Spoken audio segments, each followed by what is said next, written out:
Hello, and welcome to Ending Physician Overwhelm. I'm your host, Dr. Megan Mello.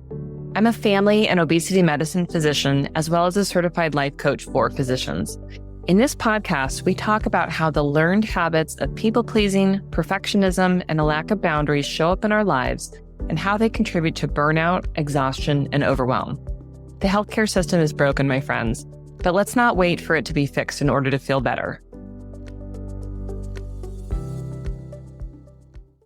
So today I wanted to talk about something I keep seeing in my feed, which is the idea of quiet quitting.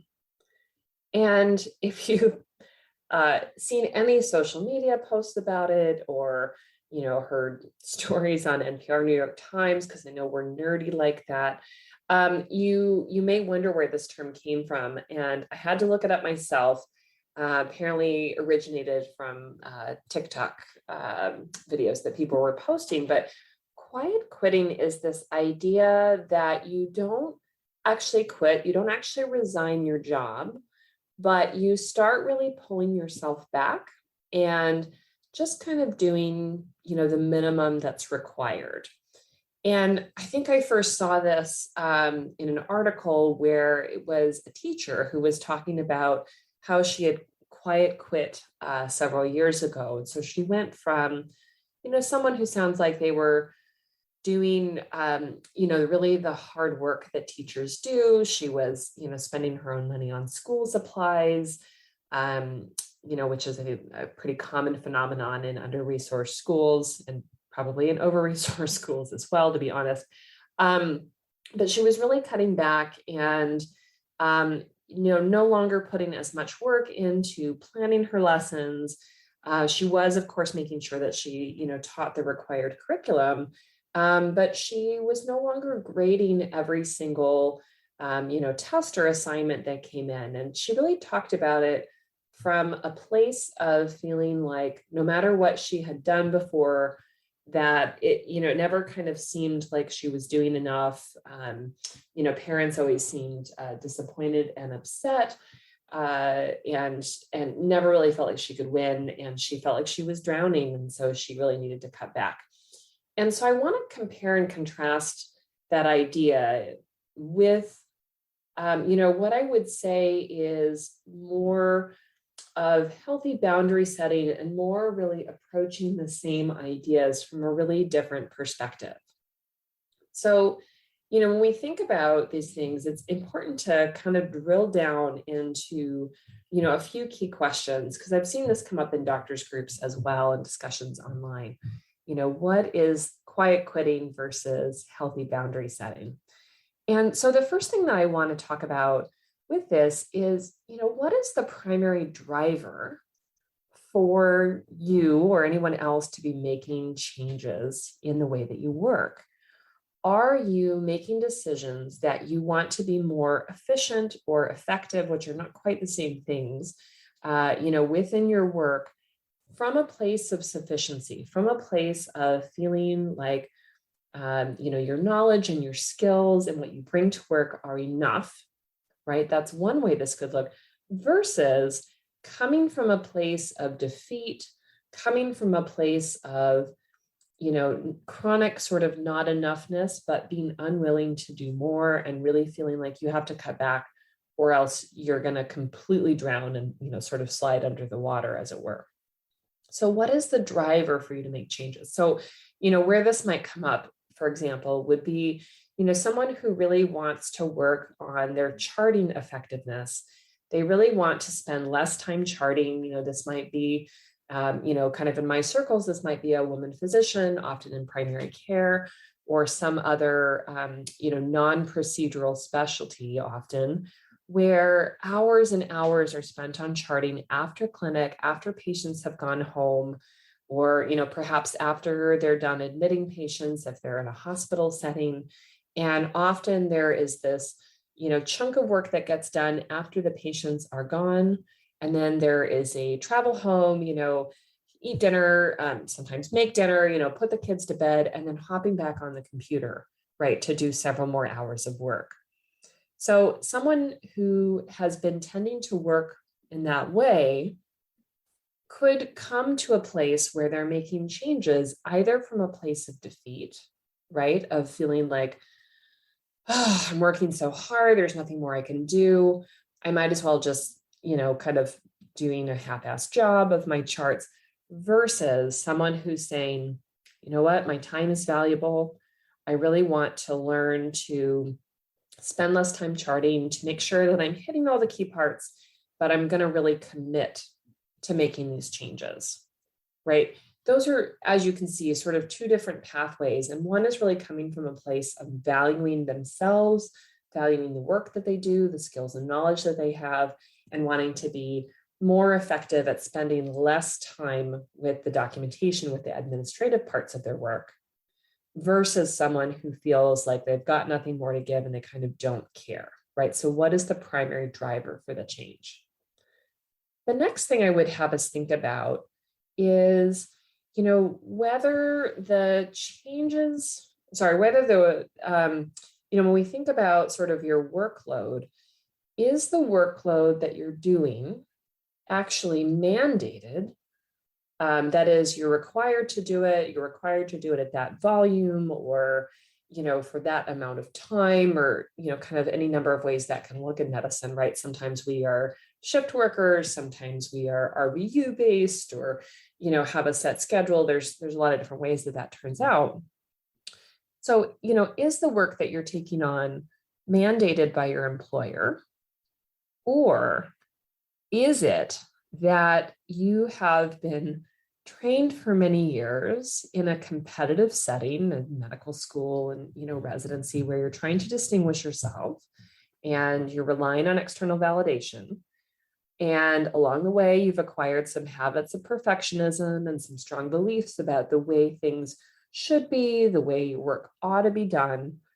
And as things have changed in medicine, as you've advanced kind of up the career spectrum, you have not adapted the way that you've worked from when you were creating, really perfect, really beautiful notes as a student or as a resident or a fellow, to the way that it makes sense to work as an attending.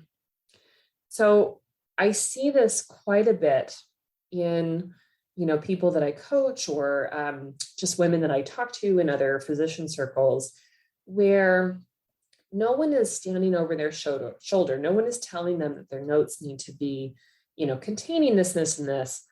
But along the way, they have come to believe that complete sentences are really critical, that, they need to include this, this, and this, always, that they need to have, paragraphs about the social history, and, the note needs to look a certain way, and it needs to be a certain length. And, we've sort of adopted that mindset, especially from when our notes were being reviewed when we were a student or a resident or a fellow. And now we're an attending and we're seeing far more patients, but we never adapted. Or another circumstance might be that there was a change in the number of patients that you were required to see per day. So perhaps for a while in my organization, we were doing 30-minute visits, and then it sort of shifted to 15 to 20-minute visits. And with that, a lot of people did not change the way that they were working. That is, they were still, trying to fit in, trying to cram in the amount of problems, that they as primary care providers were dealing with into less time, rather than deciding that they needed to change what they were willing and able to cover, what boundaries they were willing and able to set with patients based on the facts of how the workload had changed from their organization. So their organization may or may not have explicitly ever said, hey, your notes should be exactly as they were. You should cover exactly the same number of problems. For example, in a primary care visit, you should answer all the patient's questions about all of the things that they bring to you. But we have often adapted that mindset where we feel like we need to cover everything, and we may not have changed that as our situation has changed. So, is this workload something that is actually required of you, or Have you just sort of held on to perfectionist tendencies and ideas about the way things should be? And, that comes at odds when something in your workload shifts, based on external factors. So I think that's really important to think about. And I'll give you an example of where I saw this come up not too long ago. One of my clients was talking about how she is RVU based and she works in a hospital setting, and she is expected to complete a certain number of RVUs per day. And she said that that number was 18. So she's expected to do 18 units of RVUs per day, whatever that amount of work is. And she was routinely doing 24 units per day. So her employer never required that. She was working, far above, what was required. No one was pushing her to do that, but she had come to, believe that that was kind of the normal amount of work. And so every day she was pushing herself to complete 24 units. And, of course, this comes at the cost of other things, right? The cost of getting home from work on time, of, completing charting in a reasonable time frame. And so she really found herself exhausted. And, being a hospital-based physician, she was working a week on and a week off. And so it would take her quite a while to recover, when she was on her week off. And would we call it quiet quitting if we said, well, what happens if you go from 24 units to 20 units or, even 18 units, which is what was required? Is that quiet quitting, or is that really trying to, set new boundaries for yourself and sort of challenge yourself to do that amount of work? Is that doing the bare minimum? It's probably still doing more than that, right? She's still doing high quality work. She's no longer pushing herself to overachieve and pushing herself in a way that, is incompatible with sort of completing a reasonable amount of work for the day. So thinking about it from, kind of those elements. And then the third thing I would ask you to consider is, how are you viewing yourself as you change? So if you are making changes and, you have this sort of idea of quiet quitting, it sounds like everybody's doing it, and so I should do it too. Again, this sort of gets back into that defeat versus sufficiency. Are you thinking of yourself as lazy? Are you thinking of these things as, sort of a giving up, throwing up your hands sort of idea? Or are you really thinking of, I'm a highly valued, highly capable, highly skilled, highly knowledgeable, professional. And I realize that the way that I have been overworking is not helpful. It's not healthy for me. It's keeping me from doing other things in my life that I would like to do. Where are you coming as you are making those changes? Because I think if we really sit down and look at that, there's an opportunity for you to say, I can see that I've got this much volume that's coming to me from my employer, that I have this number of patients to see, or my visits are supposed to be this long. And I have been trying to squeeze in more work than is reasonable to the number of patients I'm seeing per day or the amount of time that I have allotted to those patients.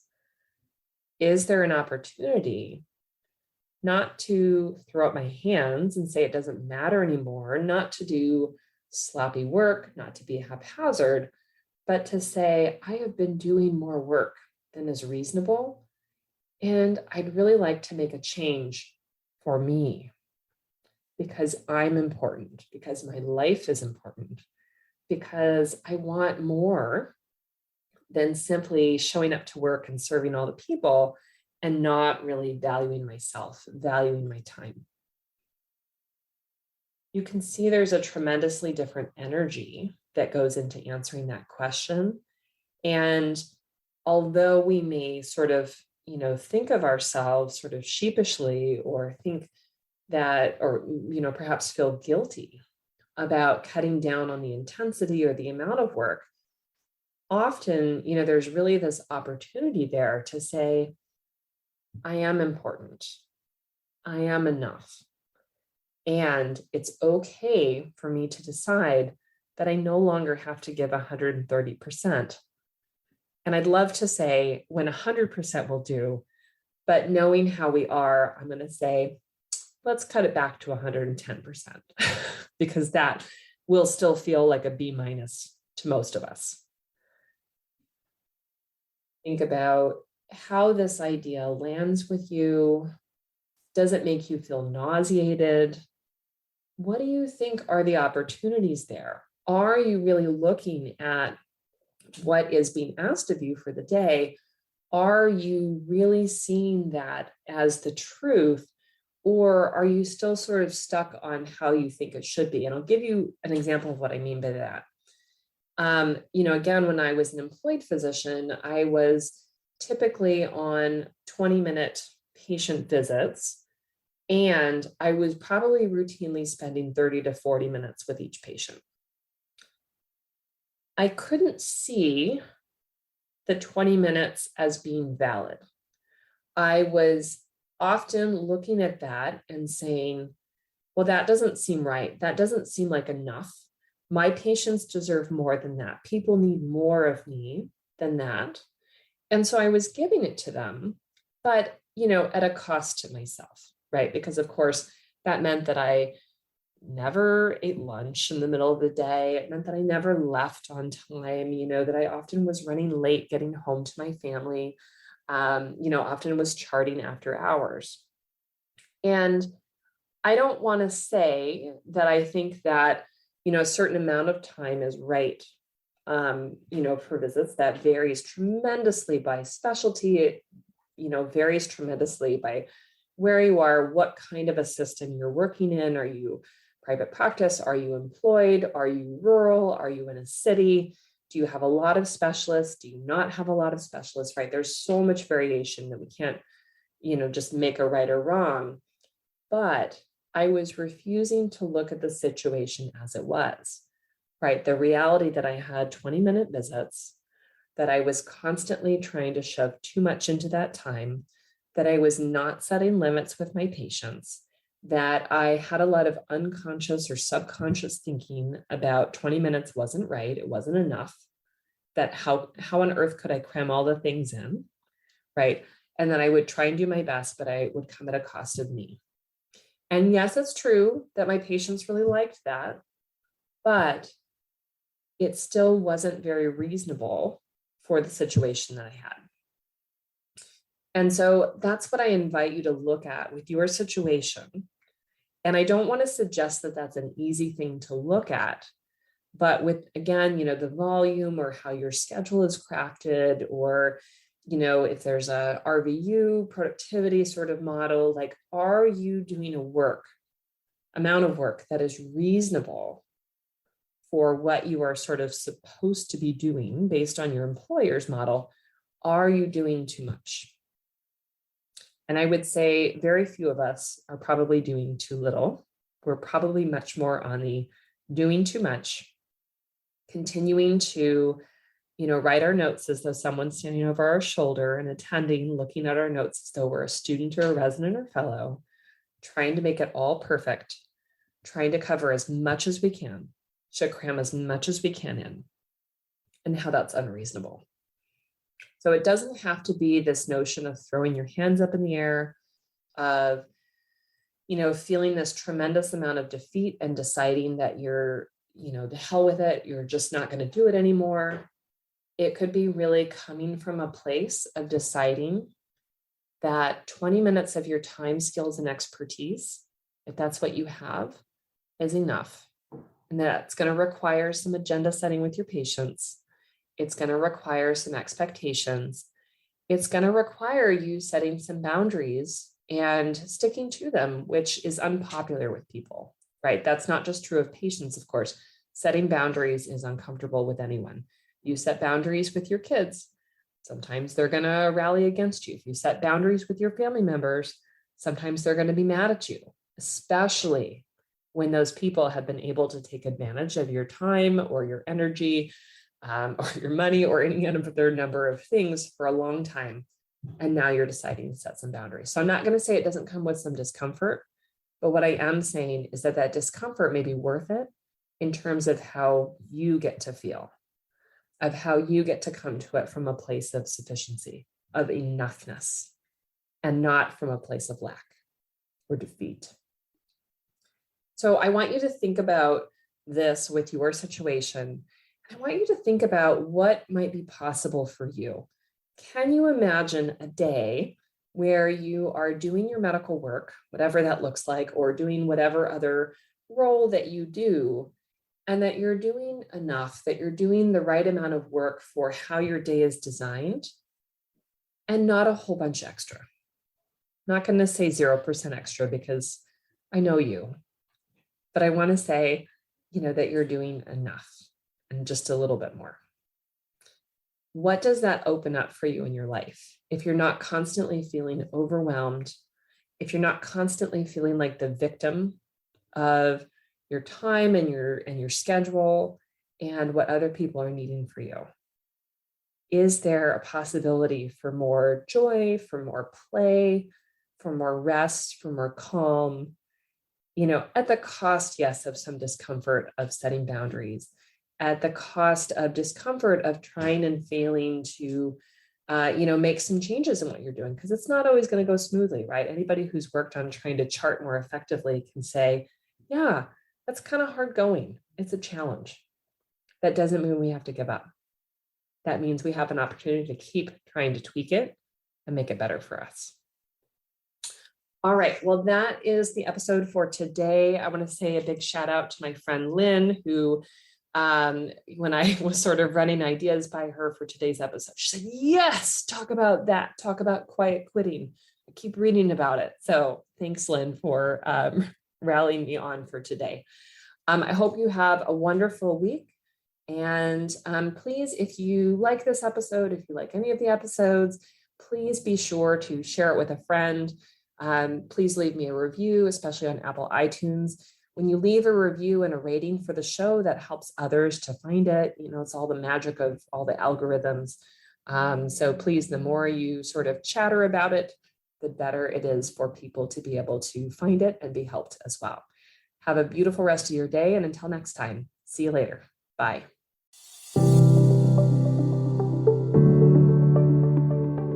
Well, that's our show for today. Thank you as always for listening. To learn more about my coaching programs, head to www.healthierforgood.com. And if you love this podcast, please drop us a review on iTunes or support the show by clicking the link in the show notes. Until next time, take care.